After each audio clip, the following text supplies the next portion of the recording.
back. You're back at Ground Zero Salem already, once again, so soon. Just been a few days since I've updated. 1 day, actually, since I've updated. Chronologically, it'll probably show up a few days later. Not that that matters. I always talk about that. It doesn't friggin' matter. Gonna talk about LPs now that I got the cassettes and 7 inches out of the way. The next analog format to talk about is the big boys, which I tend to put off talking about these sometimes. I was talking about it on one of the streams, the last one, on Marty's channel, talking about how I'm lazy, you know, and it's more work to show off LPs because you have to, if you pull out the records, you want to fumble putting them back in, you know. They all are pulled out and shelled, and you got to put everything back together and reassemble it. I've gotten that lazy, that lethargic with my metal YouTubing. It's kind of funny. But hey, I'm a busy-ass man. But I'm also really kind of sleep deprived lately, which I've mentioned, I think, a few times in passing. Doing some healthier lifestyle choices that involve diet and exercise and laying off the suds. But as a result, I have more energy, and it's harder for me to fall asleep. So it is what it is. There's always trade-offs, you know? Anyways, let's just jump right into this. This is all a combination of different stuff, like a lot of Discog shit, mostly, now that I think of it. A few other things, some distro pickups, some stuff recommended to me by other people making videos, and odds and ends. So, all metal and hardcore and punk, as you can expect. First up is The Accused with the archive tapes. Hey, you guys know that I like The Accused, right? I mentioned that once or twice. Yeah, probably if I had to pick a favorite band, they'd be one of the first ones that sprung to mind, you know, along with St. Vitus and the Almighty Sheer Terror and a few others. Thrash band, crossover band from Seattle, if you didn't know. This is a really cool, like, odds and ends compilation of demos, rare tracks, live tracks, just everything from when they started as a punk band before they even had Blaine, their singer that was around for most of their career, when they were more of a straight up hardcore band. There's stuff from that era. There's stuff from like their very late era when they were on Nasty Mix Records, which was Sir Mix-a-Lot's label. Stuff that runs the gamut. You know, a lot of the hardcore stuff is on there, super snotty, like US hardcore. There's some cool covers as well. We've got Symptom of the Universe by Sabbath. We've got Highway Star by Deep Purple. And somewhere on here, Our Way by the Germs, also covered on there. Nothing too exciting. Never really happy about it. It's a gatefold, but there's still 2 LPs crammed into one jacket. I mean, I know that everybody these days like just keeps their records outside of the jackets and all that. For some reason, I'm against that. I don't know why. I don't know why I want to devalue my records. Probably because I don't intend on selling them for the most part. But that rant aside, it's weird. It's like jackets are supposed to hold records. Why cram 2 in here? Why not have the... I don't know. Minor complaint. Next up, Sempiternal Deathreign, The Spooky Gloom. This is considered a cult classic by a lot of people. Late 80s, early Death Doom from Holland.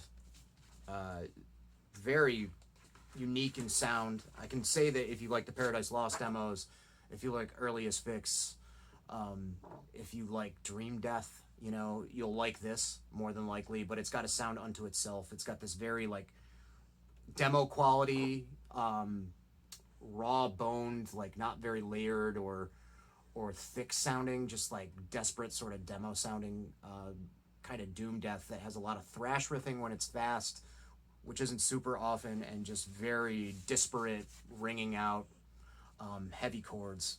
And I never was a fan of, you know, going overboard with poking fun at how people dressed at one place or time, but like it's really hard to do that with this. The Jerry curl on that dude is pretty serious. Probably people in Brooklyn like 10 years ago were dressing like that, ironically. At any rate, this came out on Foundation 2000, a label I'm not really familiar with. I don't know what else came out on there in 1989. Great Death Doom. Metal Massacre 4. This is a blazing comp. All the songs, pretty much all the songs on this are great, even the songs from bands I've never heard of. Particularly the Sacred Blade song, the first song on here, just fucking blasting power metal. Not blast beat, but just blasting heaviness. Trouble, of course. Last Judgment, great song. Pronounced E-Trope.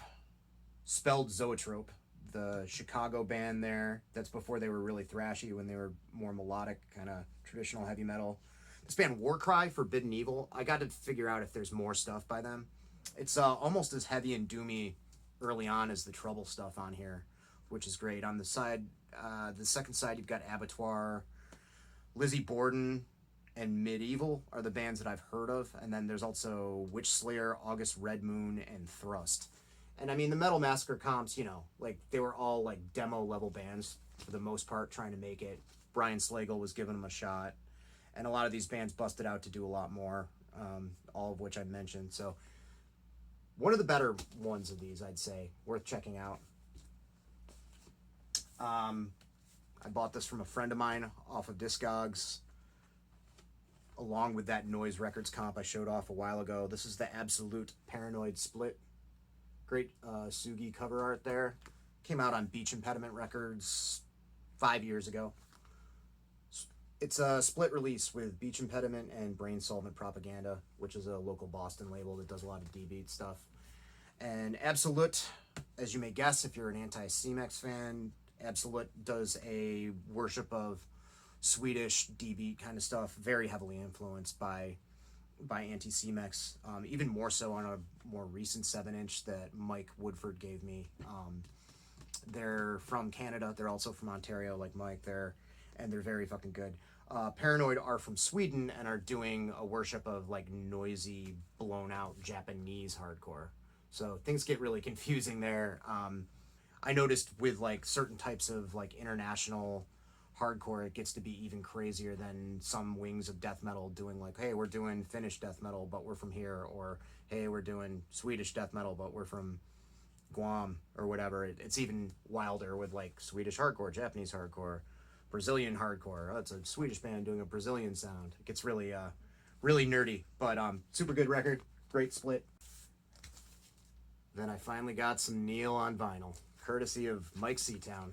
Sent this to me, it's a VCLT. A few months back, we were in a stream. I was admittedly a little bit on the hammered side, and I just brought up like, hey man, why don't you like Neil Diamond? Because he mentioned disliking Neil Diamond in one of his early collection videos. I was like, I got a Neil Diamond shirt, god damn it, I love that guy. And he's like, you want a Neil Diamond record?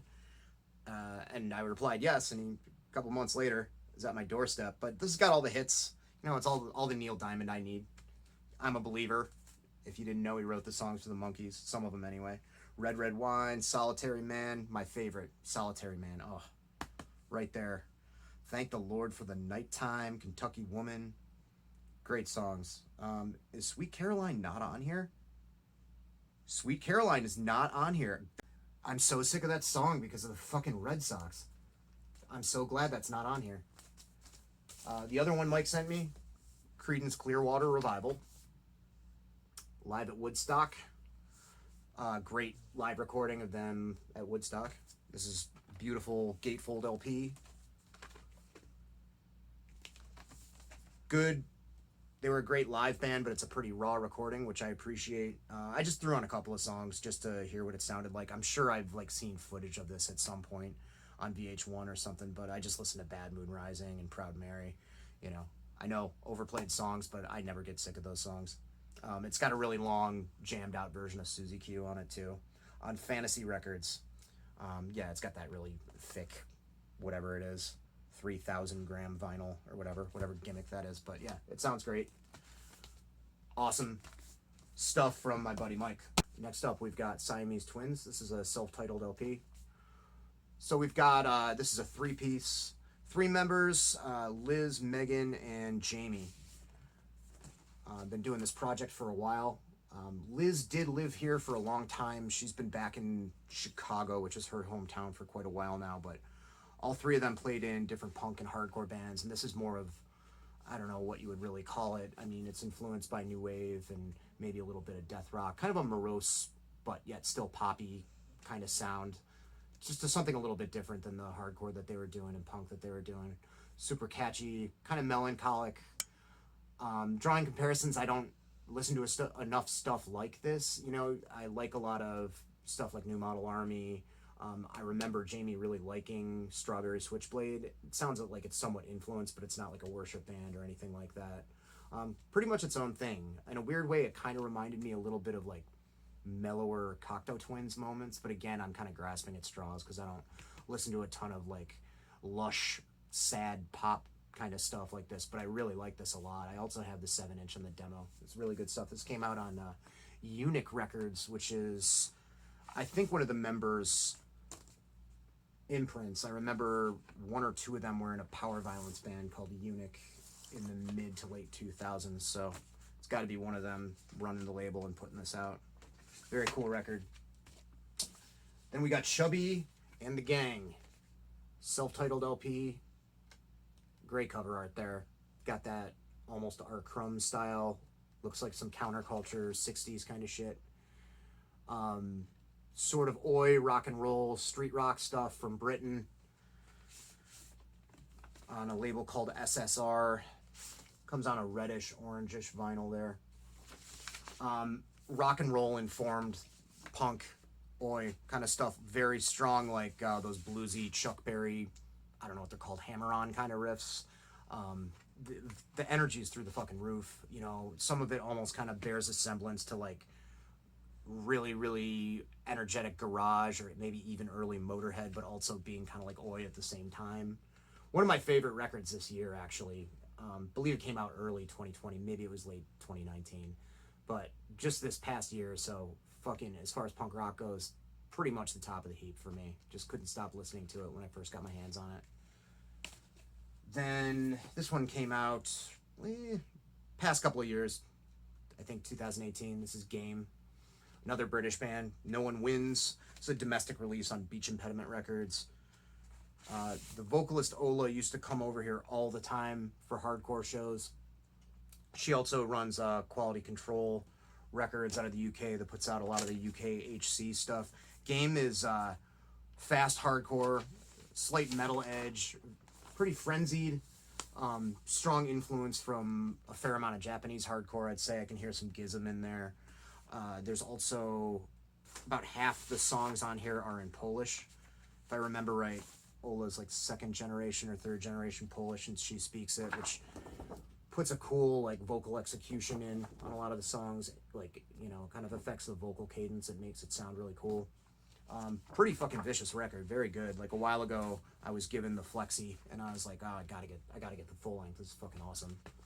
So, and I think that's it's available pretty much everywhere. If you look at Quality Control HQ, I know they have copies, and I saw it domestically pretty affordably recently in some distros, so worth checking out. Then there's a little walk down memory lane that I like to call Violent Society, that I had to take a little stroll down to the mid-90s, back to the mid-90s. This was a Philly band back when street punk was the thing, when I started taking the back in my day, when I used to go down to Albany. I used to go see these bands a lot, and it was a period of, like, you know, some of the bands didn't have a lot of substance or very good songs, but it was a lot of fun. You know, lots of postcard punks, or Quincy punks as you want to call it. Like, everybody had mohawks, everybody had spiky jackets, me included.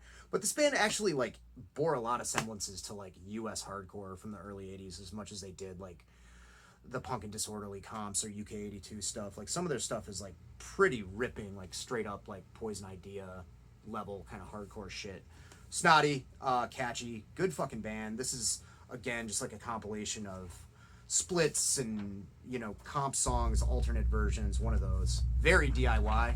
There's a photocopied cover glued to a jacket, like a DJ style jacket there. Just photocopied insert.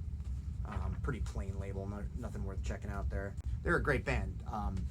These guys in Oxymoron were probably the ones that held up the best for me over the years. Then we got, also from Pennsylvania, albeit from much later, No Time. This record came out about 3 years ago. You'll Get Yours.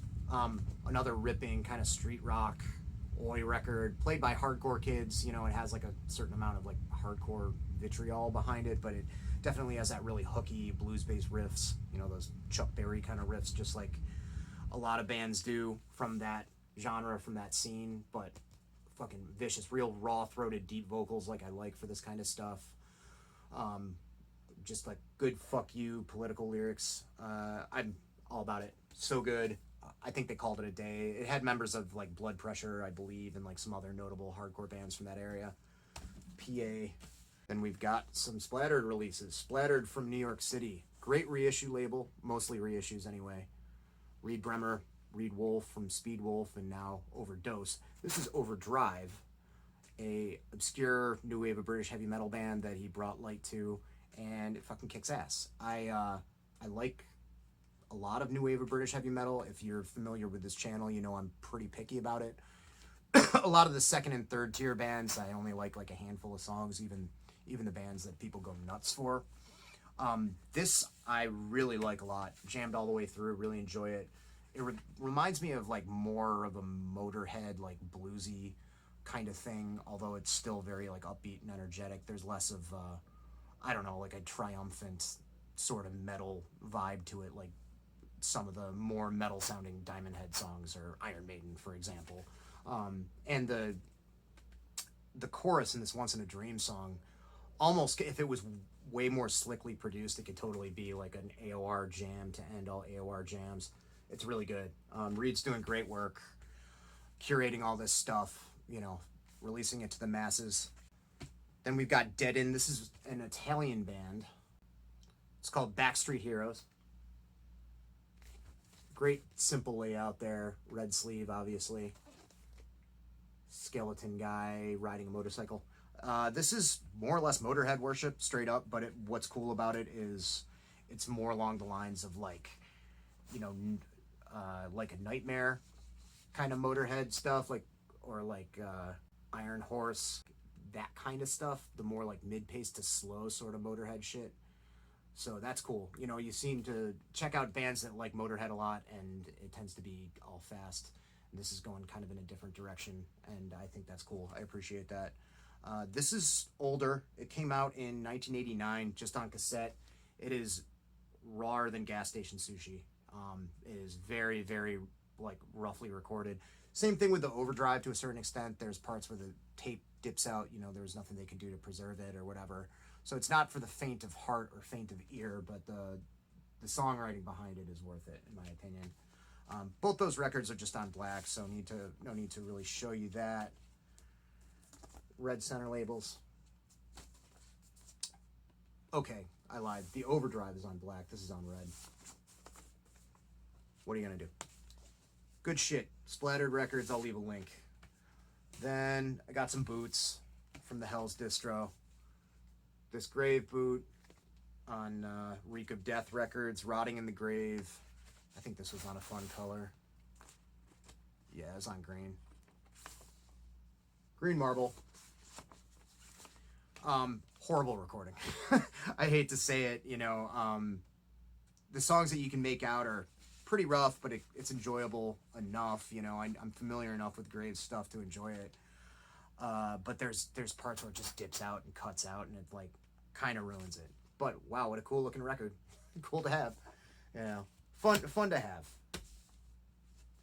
I'll probably hang it on the wall or something when I buy a house that has more room or some shit. However, this Morbid Angel I think sounds pretty good. Crush the Holy Priest. I've heard better Morbid Angel recordings. Don't get me wrong. This comes on. It doesn't look like it, but it's actually a very, very hot pink to the eye. I don't think the camera's capturing that. So pretty nice layout. You know, if you're familiar with this label, they do a lot of boots, and usually their layouts are pretty cool looking. Very bootleg, but also well done. I don't know how that's a thing that's possible, but it is. Yeah, it sounds okay. It appears to be from the Altars of Madness era. Immortal Rites, Blasphemy of the Holy Ghost, Suffocation, Maze of Torment, Bleed for the Devil, Damnation, Lord of All Fevers and Plague, Funeral, unreleased song. That's reason enough to check this out. Visions from the Dark Side and Evil Spells.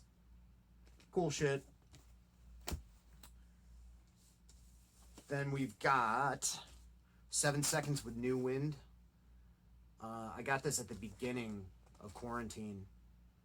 My buddy Bro down at Residency Records I just wanted to get some records, wanted to support my local dude, and I ordered them on Discogs. Ordered this and some CDs and some other stuff. I think I already mentioned this, but I'll mention it again. Ordered it on Discogs, and he just said, "Hey, why don't I just drive this over to you?" And I was like, "Okay." So he canceled the order and brought this right to my house, which was cool. What's funny is this isn't remotely crossover at all. It's actually like a hardcore punk band from the mid '80s, like leaning in a different direction towards like new wave, like almost U2 influence, which some of the DC bands did too. And if you listen to early U2 and get away from Bono's bullshit, it's actually pretty good if you like new wave. But what's funny is it's not crossover, but you know, you've got a guy in a Megadeth shirt and a guy in a Slayer shirt. They're looking pretty metal there. Steve Youth and Troy Mowat. So this is 2 different recording sessions, and you can tell because the song New Wind is like real fast. You know, it sounds like classic 7 Seconds. Great, you know, powerful chorus. Still Believe is also like that, and I think that's it. Maybe Expect to Change, I don't remember. But the rest of the songs, like I said, heavily influenced by U2. Sometimes Kevin's attempts at singing get to be a little bit much. It was before he really nailed down like having a range. I like it. I like the lyrics. You know, good examples of like a really early example of like an anti-homophobia song, which I'm sure took a lot of balls at the time. And this guy Belvy Camillus, who played drums on the DC session, which I think are the more hardcore songs, he was in a bunch of Syracuse bands, like he was in Libertine and a few others that were pretty noteworthy. So local guy. Then you've got the Lurkers with Fulham Fallout. This is a 77 punk band, great rock and roll based punk. You know, if you like The Damned or anything like that, this is definitely up your alley. It's got a lot of that 50s rock and roll, that Chuck Berry kind of shit in it as well. The Teddy Boy influence is on there pretty strongly. I think I heard of these guys initially because Henry Rollins talked about how much he liked them on a couple of spoken words. But yeah, if you like The Jam, The Damned, anything like that, that's like the super upbeat punk from the era, this is certainly for you if you haven't checked it out. Beggar's Banquet put it out. Then we've got Mutilated Tongue on the Armageddon label. Armageddon Records. Drop Dead Guys label. This is a California band with, they are a project involving members of a band called Look Back and Laugh, as well as, I think, somebody from Death Threat. Hopefully I got that right. This is great. This is one of the better hardcore records I've heard in quite a while, as far as the new ones go. Very fast. It certainly reminds me of a lot of that kind of hardcore I was talking about on the last update, when I was talking about Video Filth, you know, stuff like One Word Death Threat, Talk Is Poison, Look Back and Laugh, stuff that was like informed rhythmically by the greats like Discharge and Poison Idea, stuff that didn't have a thrash tempo like DRI, had more of a, you know, that sort of a D beat, but like done so fast and so tight and just angry as fuck. Great riffs, great breaks, over in a hot minute, you know, perfect hardcore record. It's like 20 minutes or so, or maybe a little bit less. Then you've got Cathedral in Memoriam. This is a double LP repressing the earliest Cathedral recording, which is more or less a demo from what I could gather. I love Force of Equilibrium. I'm trying to give some of the later stuff a little bit of a chance. I jumped off at the Ethereal Mirror because I thought it was awful, but I've heard a lot of stuff from later on in their career that I thought was pretty good riff-wise.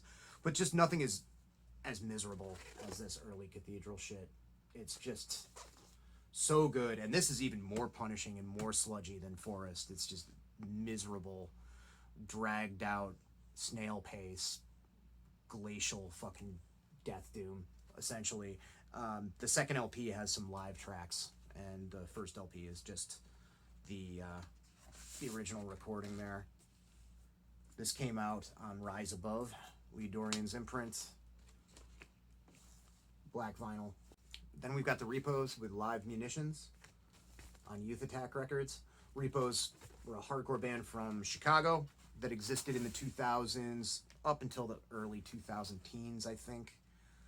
This is such a cool layout. courtesy of Youth Attack. Repos were raw as fuck and fast as hell. Hardcore. Very pissed. Clear vinyl there. Comparisons to maybe Life's Blood. Super cult fast bands like Koro. The State. Shit along those lines. Of course, early Poison Idea. Just desperate, manic, stripped down hardcore. In a similar vein, I had to pick up this reissue of the 2 Offenders LPs on Southern Lord. And as always, Southern Lord does a bang-up job. Not with their weird little tearaway baggies, but everything else. Great gatefold layout here. Just like the Uniform Choice reissue and the Nihilist reissue and everything else that I've owned by them. They did a great job with this stuff. The Offenders, musically, were a hardcore band. They came from the same scene as DRI. They were a Texas band, I think Houston. Very fucking cool stuff, but I can see about how they might have ended up being like an also-ran to DRI, because DRI broke that speed barrier and were so influential. Also were buddies with MDC and shared members with MDC at one point. But again, they weren't quite as like in-your-face political as MDC. They had more kind of melody. They had like a vocal style that was almost sounding sort of like that Uniform Choice or Youth Crew or Posse melodic thing before that was a thing yet, in my opinion. And there's some really, really great bass work on here. It is Mikey Offender, who is the bassist, who I think was in MDC and maybe DRI too. I think that's wrong. But at any rate, good shit. Good hardcore from Texas. From the 80s. Mid-80s stuff. Then I'd been wanting this for a while. This is Gastunk. This came out on Pussmort and Southern Studios. That's a real Clash of the Titans there as far as 80s punk labels go. Pussmort being Pusshead's label, who also did the artwork. I'd heard of these guys for years. I've heard some 7-inch material that's way more straight up hardcore punk. I think I was playing this while I was doing my room tour. Definitely almost like melodic metal stuff going on with still kind of a nasty punk edge to it. But almost completely metal at this stage. Not necessarily any particular subgenre of metal. Melodic, but it's not like power metal. It's definitely weird. It's its own animal. Still within the punk realm, but like metallic melodies going on. Good shit. Then one of the better grindcore records of the year. Not that I've picked up tons of grindcore records this year. I think I've only picked up one other, but this is Internal Rot. Grieving Birth. Came out on 625, Thrashcore, and Iron Lung Records. Australian grind band. A lot of people have been talking about this, or were talking about this. Kind of tough to keep up with the news cycle of like extreme metal recordings. People were talking about this a couple months ago. It is fucking awesome. I talked about Anthropic, that Buffalo band. They put out a full length on Severed this year. That record I loved because it was so like one-footed blast, like Terrorizer, perfect style kind of grindcore. This is a little bit more, I'd say, noisier. A little bit more like Brutal Truth when they started to get a little weird. Early Napalm Death rawness, maybe even a Gathocles, like early. There's a certain like DIY, like noisy element to it. It's not like super compressed or anything like that. But it's very heavy grind. Vocals are slightly kind of blown out. It's fucking rad. Well written as fuck. Then I had to drink the Kool-Aid on this one. This is Necropolis with Contemplating Slaughter. So Analog Archives brought this up, mentioned how we found this from the actual website, Bomp Records. Bomp are known for putting out garage and punk stuff. This may be the only metal record they put out, but basically a bunch of new old stock of this was sitting around for ages. And I think a bunch of people snapped it up pretty quickly. I got this from eBay. It was still sealed, but it was on eBay. And it was a little bit more than what you'd pay for a new LP. Not much. But it's awesome thrash from Atlanta. Great thrash metal, very fucking street level. I imagine just a dude getting ready for a brawl with like a chain wrapped around his fist. There's elements of it that remind me a little bit of like East Coast crossover in terms of like vocally. I get like sort of a Crumbsuckers kind of vibe from it. A lot of it also reminds me of really raw recording, kind of evil early 80s Metal Blade kind of thrash stuff, like Hallows Eve or the first Slayer record. Like it's kind of in between that, like crossover and really evil early 80s, not so well recorded evil thrash. It's the best I can do. It fucking rules. Check it out on YouTube. I think it's up there. Check it out for yourself. It's great. Just got this. This is Age with Scar of Lead. This is a band from Japan that did a bunch of stuff in the early 2000s up until the mid 2000s. I have no idea if they're still around or not. This was cheap, a couple of bucks. Bought it off another friend of mine on Discogs. Very, very metallic Japanese hardcore. Not as metallic as Gastunk, you know. Like this has like pretty rough kind of vocals on it, rough kind of Japanese hardcore style vocals, but like a real good like speed or thrash metal precision to it. Very, very fucking fast, over quickly, short record. They did a 7-inch called Spider back in the day, I think right before this, in early 2000s. It's like one of the best EPs of the decade for that kind of stuff, in my opinion. And I hear people talk about Japanese hardcore, and they never really talk about Age that much, and I don't know why. This is excellent stuff. They cover Stay Hungry by Twisted Sister and do a hell of a job. Then we got Disarray. Japanese band, another one. This is a reissue. Picked this up with the stuff I bought from Splattered. Great compilation of this band. They were around from 82 to 86. This compiles the Disarray Flexi, the In Search of the Miraculous EP on Chicken Shit Records. And then on side B, you've got 2 cassettes, 2 demos, License to Kill cassette, and the Disarray cassette. The stuff from 85 is really good, forward-thinking hardcore for the time. It's fast and angry, but it's got hints of melody. A lot of elements of it seem indebted to, like, melodic stuff from the U.S. that was going on at the time. Like, anything from the more tuneful DC hardcore stuff, pre-Revolution Summer, but like the kind of scrappy stuff like Minor Threat, to like maybe even like Naked Raygun and stuff like that. There's like some really good bass playing, and even though it's like fast and crazy, there's some cool like rock guitar licks in it. The demos on it, the stuff from 84, the Flexi and the demo from that is more or less like just kind of noisy, Discharge and Chaos UK informed like Japanese hardcore. You can see how they might have influenced Disclose and Prompted in bands like that. You know, it's very like straightforward, simple, more or less D-beat kind of stuff, but very fucking good.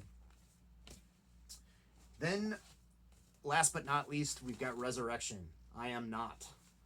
Another really cool, influential, personal and political straight edge band that was around in the early 90s. They were from Jersey. I talked about Lifetime a couple of updates back. Mentioned how Lifetime remixed their entire album that came out because the recording was so poorly done, and they had the reels and everything, thankfully, so they could make it sound way better. It was the same deal with this. The full length that's on this is, unfortunately, I mean, it just sounded like crap when it came out, their first LP, which the name of it's escaping me. That LP came out on New Age Records, and I don't know what it was with New Age Records from the time out there in California. They put out the first Unbroken record, which didn't sound terrible. If I'm not mistaken, they put out the Outspoken full length, A Light in the Dark, and that record sounded like ass. I don't know who was responsible for the recordings, but they all sounded horrible. The Resurrection stuff on here that's remixed sounds like a new band. It sounds awesome. Musically, what Resurrection were going for, it seems like, was a combination of stuff that was going on in the late 80s in the tri-state area, maybe some of the later Youth Crew stuff, stuff like Turning Point and No Escape and bands like that, stuff that was kind of verging out of this fast punk-based music into stuff that had a little bit more like musicianship with leads and whatnot. That and the chaos of bands like Rorschach and like Neurosis when they still played hardcore, like Pain of Mind era Neurosis. You know, it had anthemic stuff and moshy elements to it, but it also had a certain just disturbed, falling apart, noisy kind of quality. You could see how maybe the guys in Dead Guy, when they were still in No Escape, heard Resurrection and were influenced to do something a little noisier. And also, the Garden State had, even though it was an adjacent scene, there was plenty of bleed over between the two. You got to remember, New Jersey had Human Remains and Ripping Corpse, and that had a lot of ugly, noisy elements to it too. Maybe it was just something in the water there. But anyway, this compiles everything that they did. Personal lyrics, political lyrics. I always kind of liked bands like this that approached, stuff going on in the world around them with reference to what they were going through mentally and emotionally, and not just kind of like spewing out slogans. You know what I mean? They were a straight edge band, they were a vegetarian band, and they kind of related stuff to their own personal view as opposed to preaching at people, which I always thought was the way to go, although I do love a little militance now and again in my political music. So yeah, check that out if you like noisy, discordant, kind of tortured hardcore shit. Wow. Editing is going to rule. This is going to be fun.